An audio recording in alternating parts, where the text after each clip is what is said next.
C'est une action de formation formelle qui doit concourir au développement des compétences. C'est une alternance, on l'a dit, de deux séquences distinctes, mais articulées, et réitérées autant de fois que nécessaire, entre une mise en situation de travail qui doit être préparée, organisée, aménagée à des fins formatives, et là c'est un vrai objet aussi de réflexion en matière de déploiement de la FEST, et la séquence réflexive venant consolider, expliciter les savoirs incorporés durant les temps productifs. Ces deux séquences, mise en situation et séquence réflexive, sécurisent le fait que l'apprenant fait l'expérience du travail et transforme cette expérience en compétence. Alors il y a beaucoup de références autour de ça, en sciences de l'éducation, didactique professionnelle, mais après il faut pouvoir l'opérationnaliser concrètement dans des situations, des contextes d'entreprise, et là cette traduction, cette opérationnalisation, elle est vraiment intéressante du point de vue de la méthode. Le fameux formateur référent qui peut exercer une fonction tutorale et l'évaluation des acquis. Alors, ce que n'est pas la FEST, même si la FEST emprunte des attributs à ces différents dispositifs. Alors, ce n'est pas les apprentissages informels, les apprentissages dits sur le tas, plus ou moins d'une manière incidente, c'est-à-dire qu'ils peuvent être organisés mais pas forcément outillés, ils ne sont pas forcément formalisés, il n'y a pas de séquence réflexive, et souvent il y a une formalisation qui est assez légère. Donc elles ne sont pas conformes au statut légal, comme une AFEST, mais pour autant,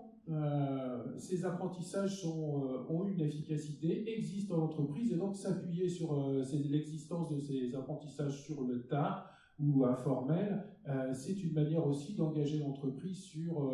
la FEST, c'est-à-dire repartir de ce qui existe,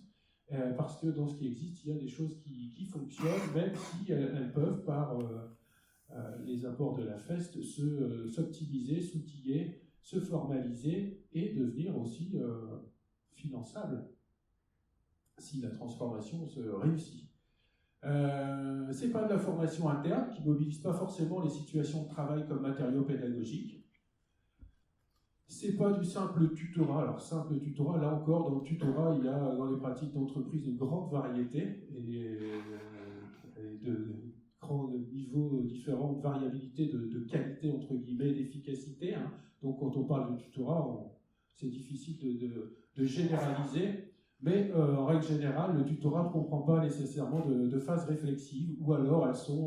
elles sont intégrées de manière presque intuitive par le tuteur, donc ça dépend, c'est difficile de généraliser, mais c'est intéressant dans une entreprise que d'aller voir l'effectivité de ces pratiques. C'est pas une VAE non plus, même s'il y a une philosophie commune, c'est-à-dire on part notamment dans la phase réflexive de l'analyse de ce qui s'est passé dans la situation de travail pour faire ressortir, émerger, décrire et donc reconnaître les compétences par l'apprenant. Et donc, c'est la même philosophie que la VAE, mais la finalité est différente, puisqu'il ne s'agit pas, comme dans la VAE, de se rapprocher d'un référentiel existant, mais plutôt de se développer de compétences spécifiques attendues par l'entreprise. Et puis de l'alternance institutionnalisée,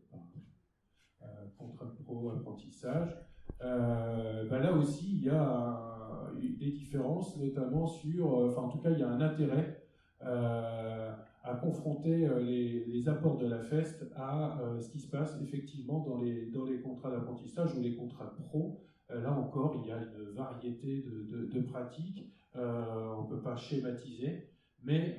des éléments l'idée que de prendre appui plus souvent et dans la construction du plan de formation sur les situations de travail pour compléter l'action en centre, meilleure répartition en fait des lieux de construction de compétences peut effectivement être un élément intéressant. Voilà, il n'empêche que l'implantation d'une FEST est facilitée dans les milieux professionnels imprégnés de longue date par des pratiques apparentées au tutorat et la culture de transmission. Effectivement, on le voit dans l'expé, les boîtes qui se sont engagées sont celles aussi qui avaient une compréhension de ces choses-là, une pratique et puis une approche de la compétence et de sa construction en situation qui était quand même un peu existante.